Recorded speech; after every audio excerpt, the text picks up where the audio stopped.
Love Power and Gratitude Flower. An Indian spiritual master who was living in the West one day went to the hospital to visit a disciple who had met with a serious car accident. Although the disciple was in much pain and could hardly move, he was overjoyed to see his master. "Master," he said, "I feel that I have been helped considerably since my accident by your occult and spiritual healing power." The master smiled.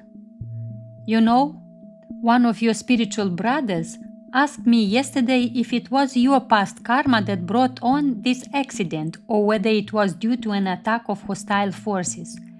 I told him that it was definitely an attack of hostile forces.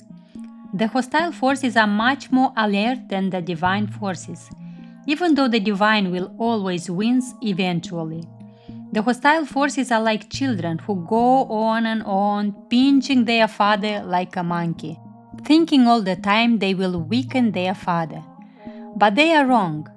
Just one slap from their father and it will be all over. But they still go on pinching. When a divine soldier is attacked by hostile forces in this way, he is actually strengthened rather than weakened. It gives him added strength."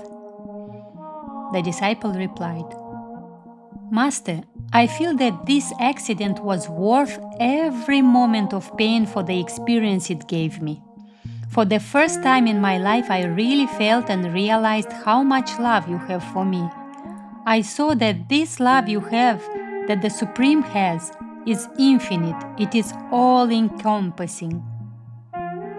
"This is absolutely true, my son," said the master. "I am always telling you and the other disciples that I love you infinitely more than you love yourself. The mind won't believe it, but it is true." The disciple asked, "Master, how is it possible for you to love us more than we love ourselves?" "When you think of yourself, you think of all your anxieties and worries. You think that your life consists of what you have to do, whom you have to speak to, what you have seen, and so forth. But in the eye of the Supreme, that is not your life at all. Your life is your receptivity, how much you are capable of receiving His love, peace, and delight." One of my disciples said to me the other day, "I can believe that you love me and I love you. But when you say that you love us more than we love ourselves, is it not just something nice that you are telling us?" Then a few days later, that disciple had a dream, and in this dream he saw that with all the incidents in his life, with all that he had done and achieved, he had built a house. But gradually, this house began to crumble. Everything fell away from him, and he saw how meaningless all these incidents were. He felt totally lost. But then he saw me standing there with my love for him. Only when he had become totally one with me and I had become totally one with him did he feel any joy, peace, or fulfillment. Everyone feels that his life is made of these incidents, his daily routine. But I wish to say that these things are merely experiences that we have while we are living on earth. In order to live in God, something else is necessary. In order to live in God, we have to know how much love we can receive and how much light we can receive from the Supreme. "But Master," said the disciple, "I still don't understand exactly why you can love me more than I love myself. I am sorry, I know you do, but I am not sure exactly how." "My son, the reason is this. You see yourself as a human being full of ignorance. So when you think of yourself, you think of ignorance. You do not see yourself as another God. You see yourself as a half animal. When you are insincere, you think you know everything, and when you try to be sincere, you think that you are full of ignorance. But you should know that what God is, you also are. Only when you are in your absolutely highest consciousness do you think of yourself as a chosen instrument of God. This knowledge of who you really are is what you are now crying for. I love you constantly and infinitely because I always know who you are. I know you not only as an instrument of the Supreme, but as the Supreme Himself. There are times when I am looking at you and the other disciples, when I am not seeing the Supreme in you, I am seeing the Supreme Himself.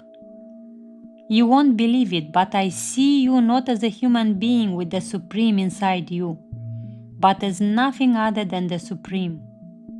I see this with my human eyes, without even using my third eye. I love the Supreme, who is your real reality, infinitely more than you can love the human being you consider yourself to be. So if I see you as the Supreme, how can I not love you as I love myself? Not as a human being, but as I see myself through my realization, as the Supreme.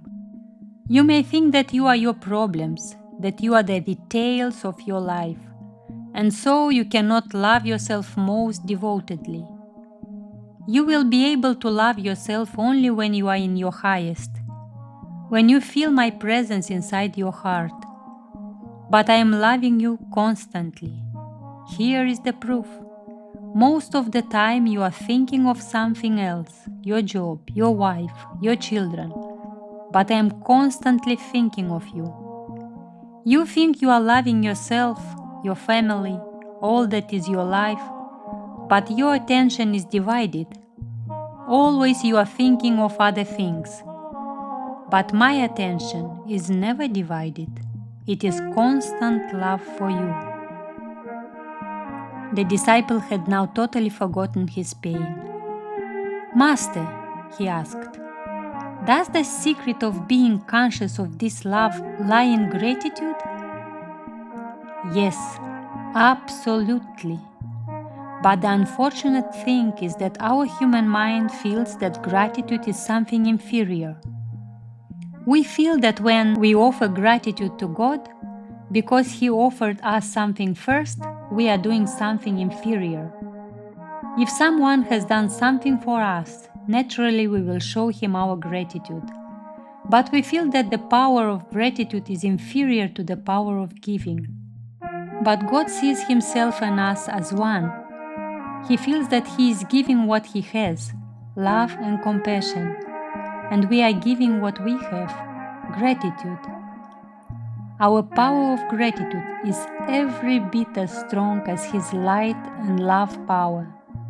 But we feel that it is inferior because He offers us His light and love first. In the beginning of the game, He gave us what He wanted to give us, which is gratitude, and He kept for Himself His light.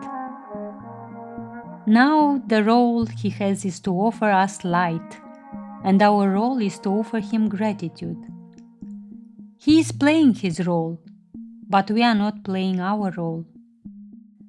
Now, if we return to Him what He has given us, we are playing our role, and if He offers to us what He has kept for Himself, then He is playing His role. Our role is in no way inferior to His role. When He is giving us His light, and we are giving Him our gratitude, then only can we manifest. When you feel gratitude, feel that a flower, a lotus or a rose, is blossoming inside you petal by petal. And when you feel tremendous gratitude, then feel that the flower has totally blossomed. Master, said the disciple, I am deeply grateful for this experience that I have had, even though it was a hostile attack, for I have learned and received so much from you in and through this experience. I know now that your love power is the only thing on earth that can totally fulfill me, and I pray that one day my gratitude flower will totally fulfill you.